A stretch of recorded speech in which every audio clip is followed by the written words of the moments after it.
Hello and welcome. I thank you all for joining me in this pretty interesting race.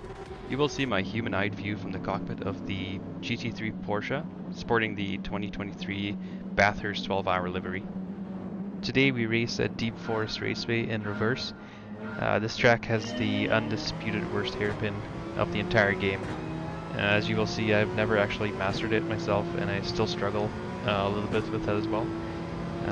Regardless of what car I have selected, the hairpin is also at its worst when we race on the track in reverse. I suspect the speed of entry, slanted curb, and height difference are one of the culprits, but mostly user error if I'm talking about myself. I almost lost the car in that corner. I thought it would be another 10-car pileup at the hairpin, but because everyone was relatively safe, most of us made it through unscathed.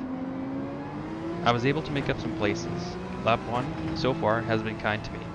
There was quite the kerfuffle happening up ahead. I could hear the sound of elbows being pushed out.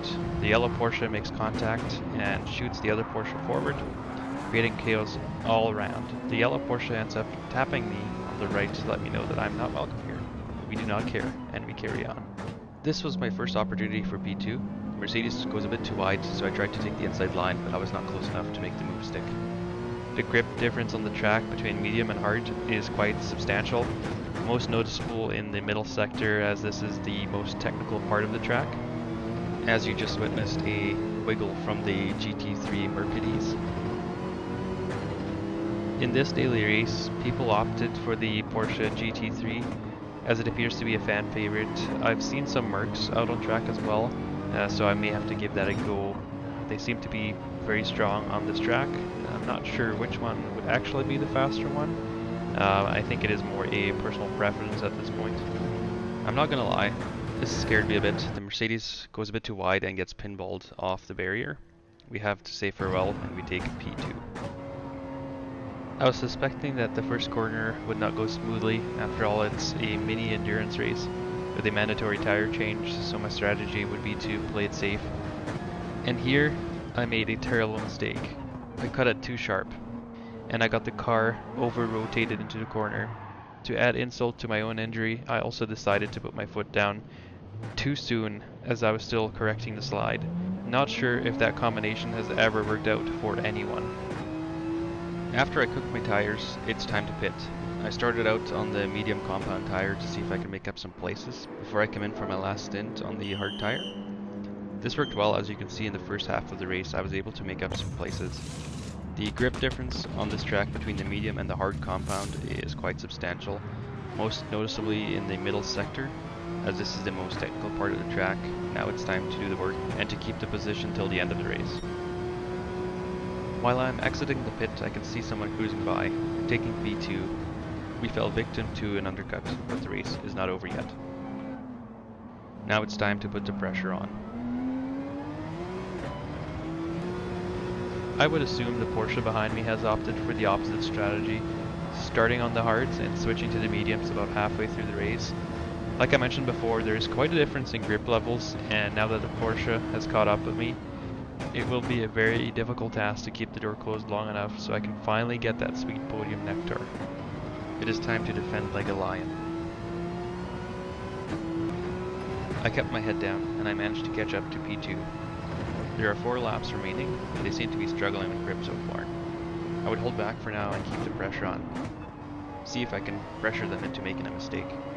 There are also 2 straights on this track, so you would think there are some passing opportunities in the future. I will take this time to talk about the PSVR2, as it is probably one of the reasons that you're watching this video. I've now had it for a couple of weeks. I was brand new to VR. I've never used it or even put one on, and I do enjoy my racing games such as F1 and ACC, but GT7 has taken up my interest to a new level with the stunning physics, graphics, and racing history of PlayStation. I was playing on a single monitor as you do on a PlayStation, so I wondered, what can I do to make this experience even better? It was around the same time that I heard about the upcoming PSVR2. Alexa, lurk much? I somewhat quickly wrote it off as I believed it was overpriced, and frankly it was something I would get tired of. I thought of it as a gimmick. But let me give you my honest opinion. I was so blown away by PSVR2 that I've never stopped using it playing GT7. Every time I play, I put on my headset and enjoy every bit of it. Is it expensive? No doubt. But is it worth it for me personally? Yes. And this brings us to the final chapter of this race. A 3-car battle for 2 podium places. All 3 of us are separated by just a second. These last few laps will be spicy. And talking about spicy, the final corner will change from medium spicy to 3 peppers hot. I see the Porsche behind me is closing in fast, runs a bit too wide and gives me a small tap, as you can hear. I'm able to save myself from going into the wall, but I do get a penalty for crossing the lines. GT7 asks me, what even is sportsmanship? I carry on to save what I can. Podium, to be or not to be. Not to be. Thank you all very much for joining me today. I hope you enjoyed this video, and if you did, please subscribe for more content. And a like is very much appreciated. Have a wonderful rest of your day. Bye now.